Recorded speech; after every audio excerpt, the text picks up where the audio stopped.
Hello friends, ഞാനിന്ന് രാവിലെ ബ്രേക്ക്ഫാസ്റ്റിന് ഉണ്ടാക്കിയിരിക്കുന്നത് റാഗി കൊണ്ടുള്ള പുട്ടാണ്. റാഗി വാങ്ങി കഴുകി വെയിലത്ത് വെച്ച് ഉണക്കി പൊടിച്ച് മിക്സിയിൽ തന്നെ പൊടിച്ച് അരിച്ചെടുത്ത റാഗിപ്പൊടി കൊണ്ടുണ്ടാക്കിയ പുട്ടാണ്. ഇത് വളരെ ഹെൽത്തിയാണ്.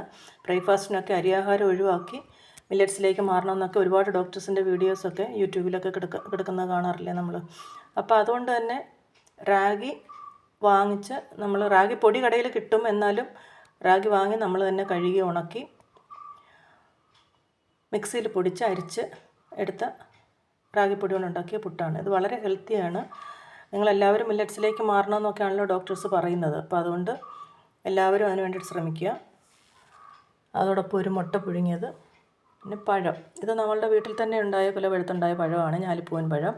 രാസവളം ഒന്നും ചേർക്കാതെ ജൈവവളം മാത്രമായിട്ടുണ്ടാക്കിയ പഴമാണ്. എന്ന് വെച്ചാൽ ഇത് ഇത്രയും എനിക്ക് കഴിക്കാനല്ല കേട്ടോ. ഇത് ഞാനൊരു പടലം മുറിച്ച് വെച്ചെന്നേ ഉള്ളൂ. നിങ്ങൾക്ക് ഈ വീഡിയോ ഇഷ്ടമായെങ്കിൽ ലൈക്ക് ചെയ്യണം കേട്ടോ.